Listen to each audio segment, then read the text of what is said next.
Hello students and my dear friends, आज की class में हम बात करेंगे माई एसक्यूएल में फंक्शंस की, एसक्यूएल फंक्शंस की। ये एसक्यूएल फंक्शंस क्या होते हैं और कैसे वर्कआउट करते हैं। जनरली एसक्यूएल में हमारे पास दो कैटेगरीज के फंक्शंस होते हैं, single row functions and multi row functions, या जिन्हें हम ग्रुप फंक्शंस भी कहते हैं, राइट। तो सिंगल रो फंक्शंस जो होते हैं, सिंगल रो फंक्शंस हमारे हर एक इंडिविजुअल रो पे वर्कआउट करते हैं, यानी कि एक सिंगल इनपुट एंड एक single output.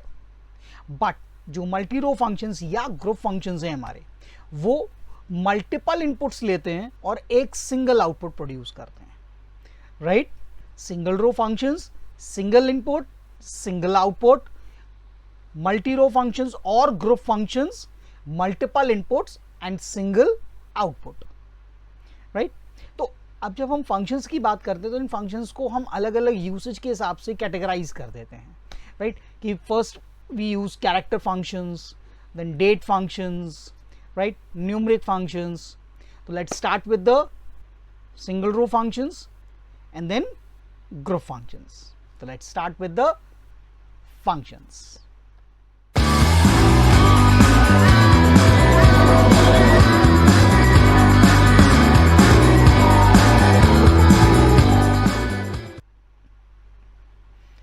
Now the very first thing, मैंने आपको पहले भी ये बात बताई थी कि जब भी हम सिलेक्ट स्टेटमेंट यूज करते हैं तो अगर हम टेबल यूज नहीं कर रहे हैं तो हम सिलेक्ट स्टेटमेंट को डायरेक्टली यूटिलाइज कर सकते हैं मैनिपुलेशंस के लिए। तो जो सिंगल रो फंक्शंस हैं उनको हम डायरेक्टली भी यूज कर सकते हैं। फॉर एग्जांपल, अगर मैं यूज करूं select, I want to show the ASCII character, I want to show the ASCII character of a given character, ASCII code of the given character. Then what should I do? So I said ASCII, right? ASCII, the American Standard Code for Information Interchange. ASCII stands for the American Standard Code for Information Interchange, right? तो मुझे ASCII code required है एक specific character का, suppose A, right, and then semicolon, without from and the table name, because I am not using any field, right. If I am not using field, so it is not mandatory to define the table name. Enter. So the ASCII code of the small a is 97 and the ASCII code of capital A is 65, right. तो small और capital alphabets के ASCII codes में 32 का difference होता है, right बेटा। Similarly हमारे पास हर digit का ASCII कोड होता है। सपोज अगर आई सेड 0, तो 0 का ASCII कोड होगा 48, right. And if I said 9, 0 to 9 digits होते हैं, तो इसका ASCII कोड कितना हुआ 9 का? 57, राइट। तो 9 का ASCII कोड हो गया 57 बेटा, right. Now after ASCII function we have a length function, right. तो सिलेक्ट लेंथ नितिन माथुर, तो it will show the length of Nitin Mathur. एक चीज ध्यान रखिएगा, पिछले वर्जन्स में हम लेंथ की बजाय लेन यूज करते थे, अब इस करंट वर्जन में हम लोग लेंथ मेथड यूज करते हैं, राइट। तो वो चेंज हो गया है, वो लेंथ हो गया है। पहले हमारे पास लेन फंक्शन चलता था, अब वो चेंज होके लेंथ हो गया है, राइट।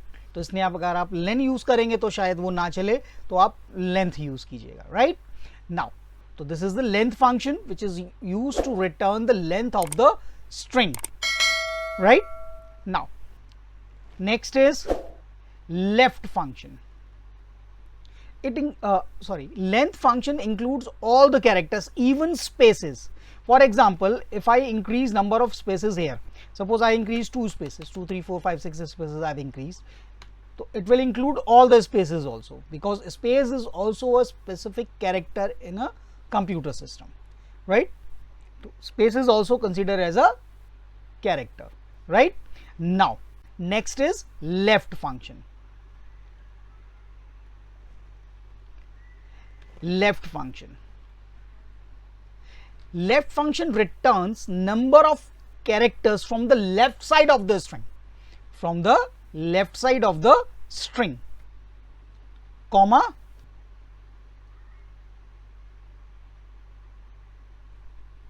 चलो 3, तो 3 characters from the left side, 3 characters from the left side, तो it has extracted 3 characters from the left side. Similarly, I have right function. So it will extract 3 characters from the right side,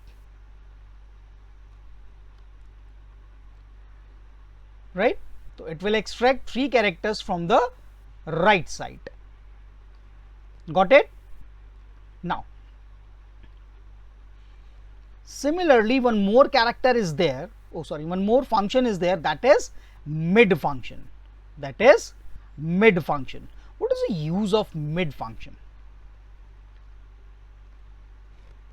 जैसे अभी हम लोगों ने left function use किया, right function use किया, right?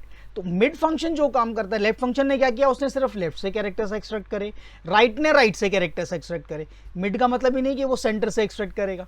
Mid का मतलब है ये है कि हम किसी भी पोजीशन से कैरेक्टर्स को एक्सट्रैक्ट कर सकते हैं। हम किसी भी पोजीशन से कितने भी नंबर ऑफ कैरेक्टर्स को एक्सट्रैक्ट कर सकते हैं, राइट? नाउ तो how to use the mid function?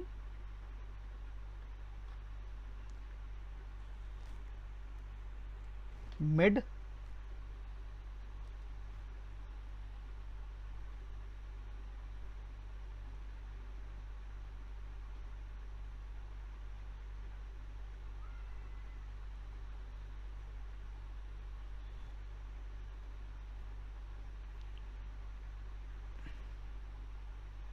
Okay, ये मेरी स्ट्रिंग है, तो मुझे इसकी 4th पोजीशन से 5 कैरेक्टर्स एक्सट्रैक्ट करने हैं, राइट? तो उसने 4th पोजीशन से 5 कैरेक्टर्स एक्सट्रैक्ट करके दे दिए, right? From the 4th position it has extracted 5 characters, right? From the 4th position 5 characters it has extracted, right? Now तो this is my mid function. अच्छा, कहीं अगर हमारे पास स्पेसेस हैं, जैसे अभी ऊपर हमने वर्कआउट किया था स्पेसेस के लिए, अब कहीं डेटा फीड करते में हमारे पास गलती से डेटाबेस में स्पेसेस चले गए, नेम में एक्स्ट्रा स्पेसेस चले गए, तो कई बार क्या होता है जब हम कंपैरिजन करते हैं तो वो कंपैरिजन सेट नहीं होता, फिट नहीं बैठता वो कंपैरिजन, राइट? तो उस केस में हमें फाइंड आउट करना होता है कि भाई उसमें स्पेसेस तो नहीं है। तो अगर वहाँ पे स्पेसेस हैं और मैं अपनी क्वेरी देना चाहता हूँ by removing all those extra spaces from left और राइट, राइट? तो उसके लिए हम लोग ट्रिम मेथड का यूज करेंगे। तो for that we have to use trim method, right? तो how to use a trim method? Suppose I have some extra spaces here, right? And I have some extra spaces here. If I said length,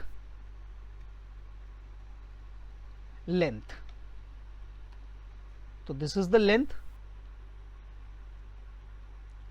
18 characters, right? Now I want to remove these spaces. I don't want the length of these spaces, extra spaces. So what should I do?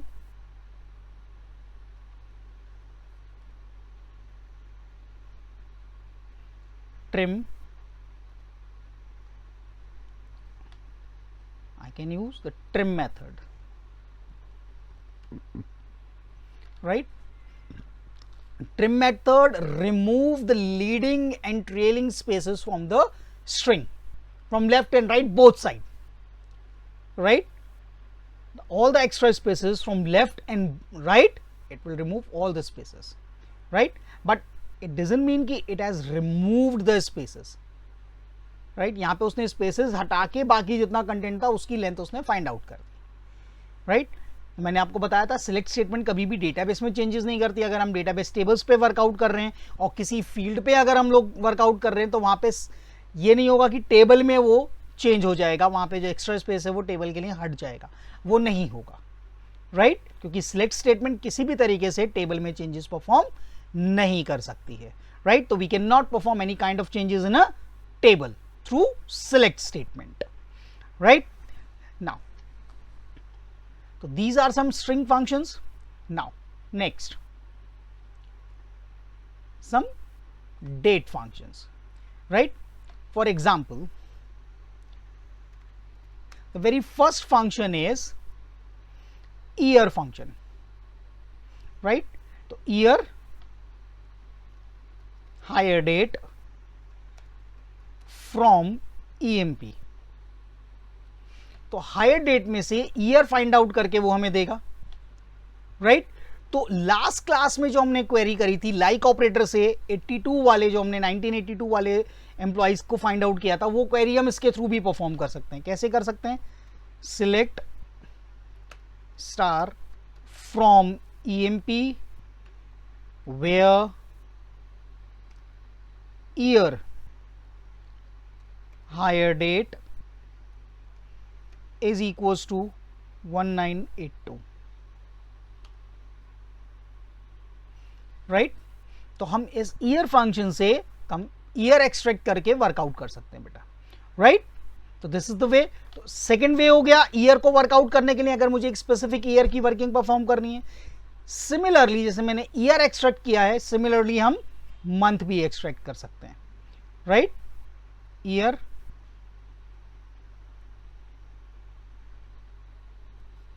Month, right? तो वो higher date में से months निकाल के मुझे बता देगा कि कौन कौन से मंथ्स हैं, right? Similarly we have a day function, year month and day.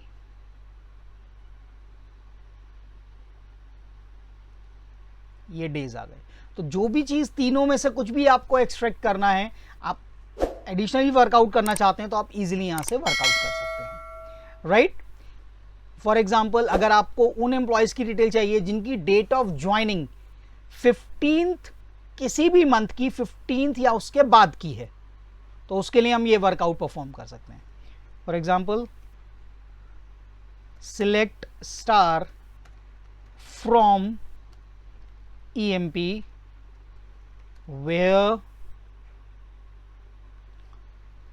day hire date greater than equals to 15, right? तो these are the employees जिनकी ये जो हायर डेट है वो 15 से अबव की है, किसी भी मंथ की 15th या उससे अबव की हायर डेट जिनकी है, ये उनकी डिटेल्स आ गई, राइट बेटा?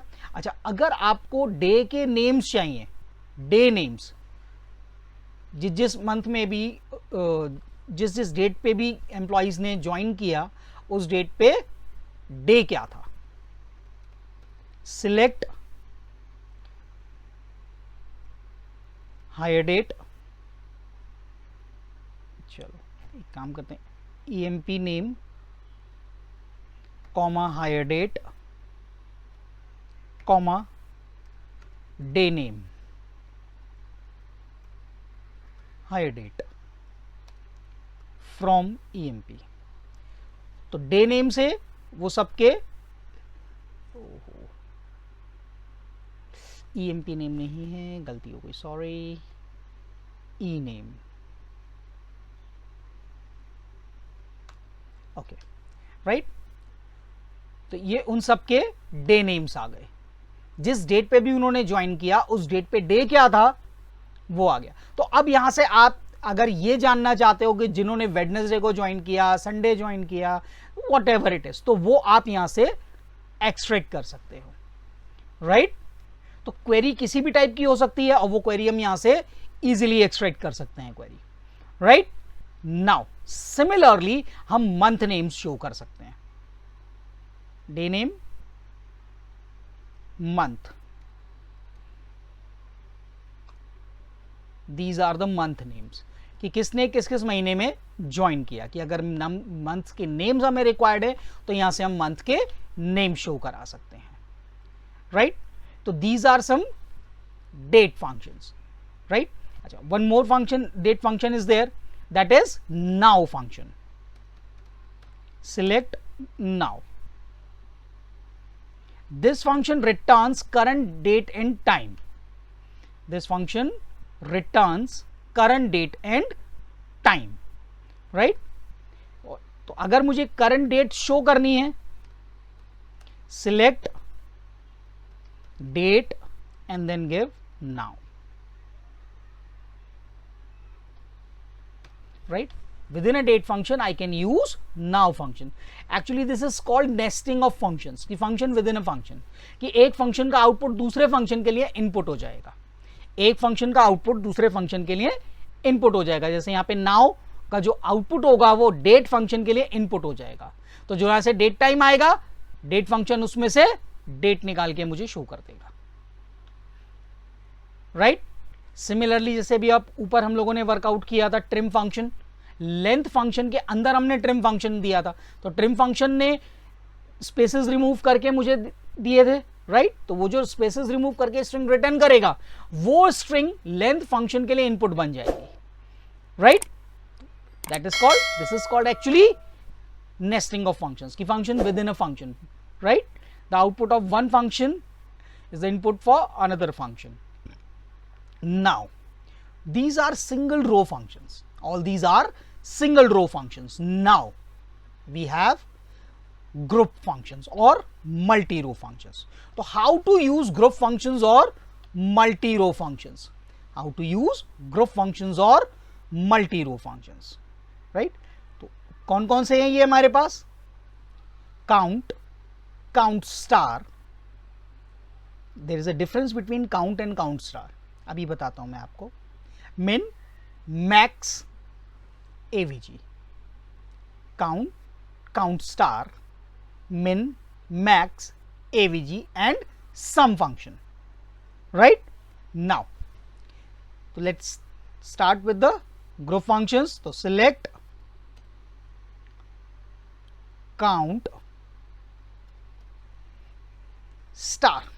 Count star means all records. वो सारे रिकॉर्ड्स काउंट करेगा जितने भी उसमें अवेलेबल है, यानी कि क्वेरी जो रिकॉर्ड्स रिटर्न कर रही है उतने नंबर ऑफ रिकॉर्ड्स वो काउंट करके आपको बता देगा. Count star. टेबल में जितने रिकॉर्ड्स हैं ये वो काउंट नहीं कर रहा है, ये क्वेरी जितने रिकॉर्ड्स रिटर्न कर रही है ये वो काउंट कर रहा है. तो select count star from EMP 14 records, right. Now अगर मैं कोई कंडीशन पुटअप कर दूं,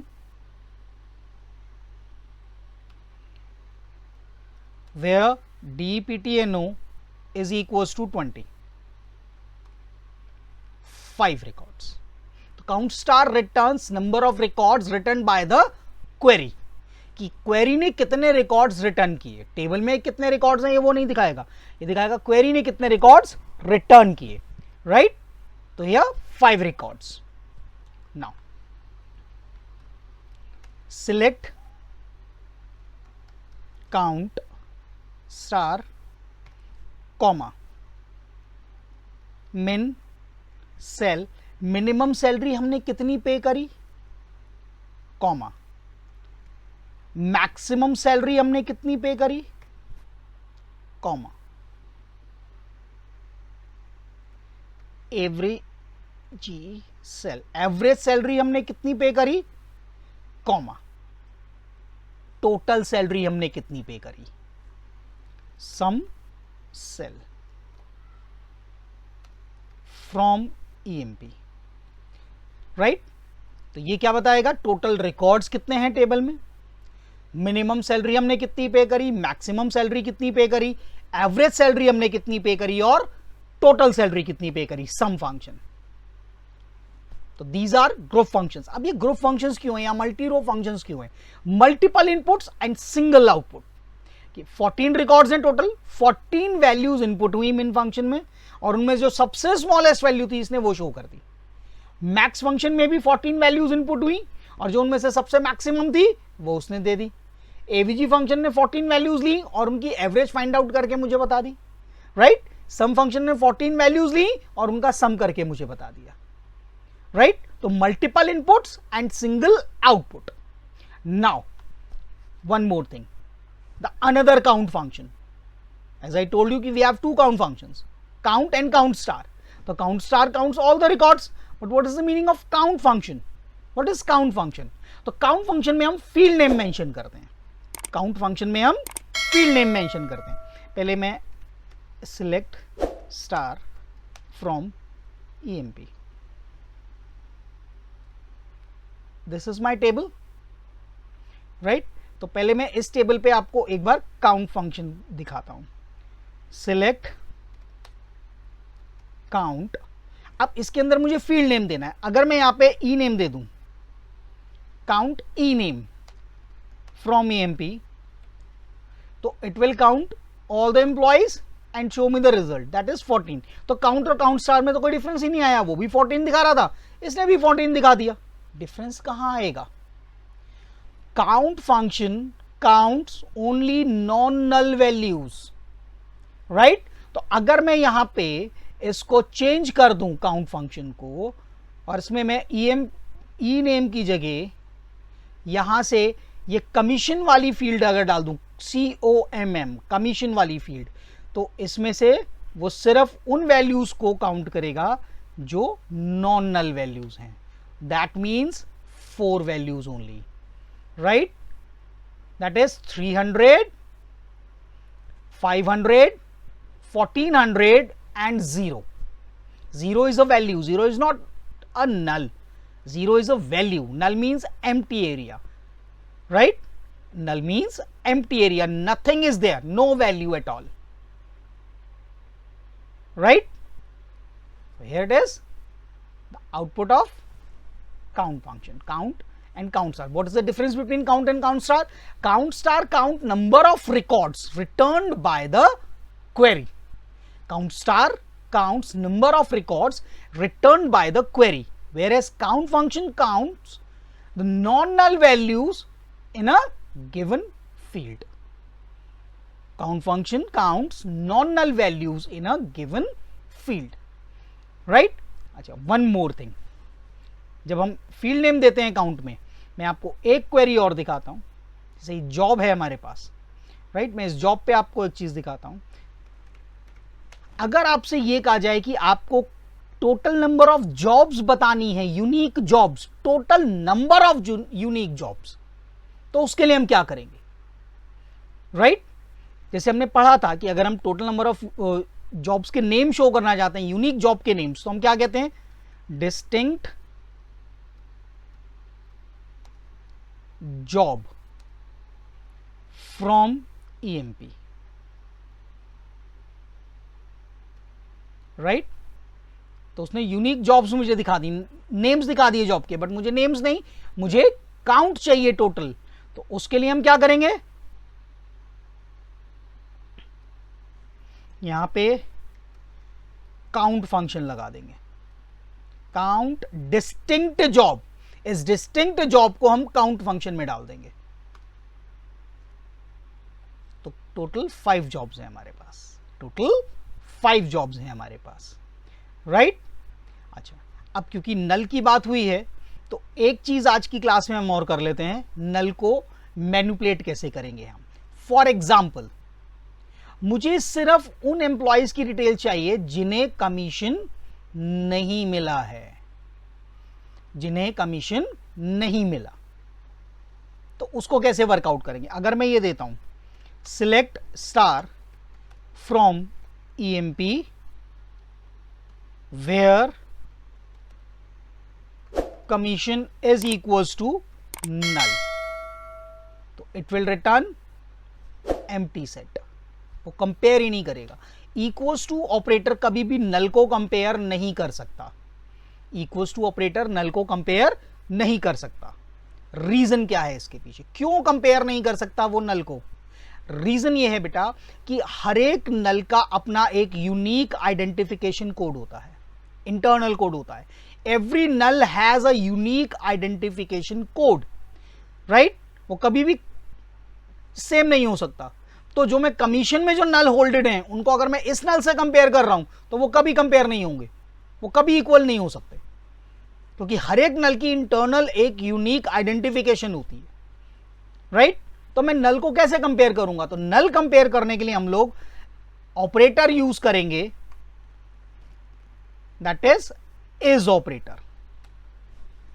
select star from EMP where commission is null is operator is used to compare null values. Is operator is used to compare null values, right? Like this is the result, right? और अगर इसी में मैं not operator use करूंगा, commission is not null, तो वो इसका reverse दिखा देगा, यानी कि जिनको कमीशन मिली है, राइट? वो एम्प्लॉयज, जिन एम्प्लॉयज को कमीशन मिली है, ये वो दिखा देगा। और उसको हम इस तरीके से भी शो कर सकते हैं, जिन्हें कमीशन मिली है उन्हें हम इस तरीके से भी दे सकते हैं, वेयर कमीशन ग्रेटर देन 0 या greater than equals to 0, right? जिन्हें कमीशन मिली है, तो उसके लिए ये कंडीशन भी लग सकती है, लेकिन नल के लिए कंडीशन नहीं लग सकती, तो नल के लिए हमें इज ऑपरेटर यूज करना पड़ेगा, क्योंकि इज होता है बेटा जो नल को कंपेयर कर सकता है। इज ऑपरेटर होता है जो नल को कंपेयर कर सकता है, right? It's all for today. Hope आज की क्लास आपको समझ में आई होगी, आपने फंक्शंस अच्छे से समझे होंगे, इज ऑपरेटर जो हमने पढ़ा वो आपने अच्छे से समझा होगा। तो अगर आज की क्लास आपको समझ में आई, आपने एंजॉय किया, आपने कुछ सीखा आज की क्लास में, तो please like this video and share my video, subscribe my channel. तो it's all for today. Stay healthy, stay safe.